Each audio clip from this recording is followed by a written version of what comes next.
ఇటీవల చంద్రశేఖర్పూర్లో rice mill ప్రస్తుతానికి ఇక్కడ ఒక రైస్ మిల్ ఉంటే ఆ రైస్ మిల్ పెద్ద దాదాపు 50-100 టన్నులు రైస్ ప్రెసెంట్ స్టాక్ ఉందని చెప్పి ఎవరు ఇప్పుడే చెప్పారు.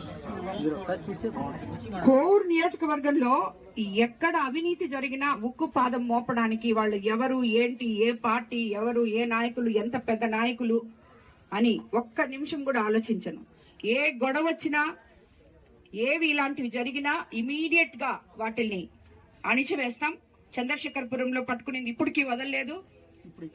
ఈ రోజు ఇంకా మీరేదో చెప్తున్నారు, ఈయన ప్రెస్ లో చెప్తున్నారు. ఇప్పుడు దాన్ని బట్టి నేను పట్టుకునే తలకి అది వెళ్ళిపోయి ఉంటది.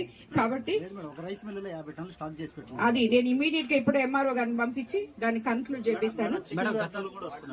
చికెన్ వ్యర్థాలు మేము సహాయ శక్తుల ఎక్కడంటే అక్కడ ఆపుతున్నాం. కానీ ఏదో ఒక దగ్గర నుంచి కోవూరు కాన్స్టిట్యున్సీ లో 90% చికెన్ వ్యర్థాలని ఆపేశాం.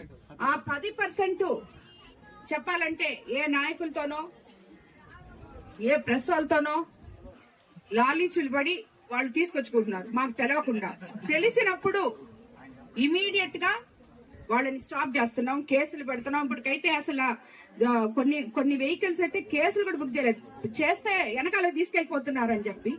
అసలు ఇప్పుడు ఫిషరీస్ వాళ్ళకి కూడా నేను ఒక ఇది ఇవ్వడం జరిగింది. అసలు ఎవరైతే రైతులు వేస్తున్నారో వాళ్ళను కూడా తీసుకొచ్చి ఒక మీటింగ్ పెట్టి వాళ్ళతో కోఆర్డినేట్ చేసుకొని ముందు రైతుల్ని ఆపించాలని చెప్పి కూడా నేను కోరుకుంటున్నాను. వాళ్ళని ఆల్రెడీ ఆదేశించడం జరిగింది. ఇటువంటి ఉంటే తప్పకుండా నీతి నిజాయితీతో ఏ ప్రెస్ రిపోర్టర్లైనా ఎవరైనా నా దగ్గరికి తీసుకొస్తే, నాకు తెలియకుండా జరిగితే దాన్ని ఇమీడియట్ గా యాక్షన్ తీసుకుంటాను. ఎందుకంటే ప్రతి ఒక్కరికి తెలుసు, కోవూరు నియోజకవర్గంలో ఉన్న ఆఫీసర్లకు గాని, పోలీసుకు గాని అందరికీ తెలుసు నేను అవినీతి ఒప్పుకోను అని. నాయకులకి కూడా తెలుసు. కాబట్టి ఎవ్వరు కూడా ఎవరిని మభ్య పెట్టలేరు. ఇక్కడ ఓపెన్ గా చెప్తున్నా, నేను అవినీతి అనేది ఉండకూడదు. ఎవరైనా గాని, ఏ పార్టీ వాళ్ళైనా గాని.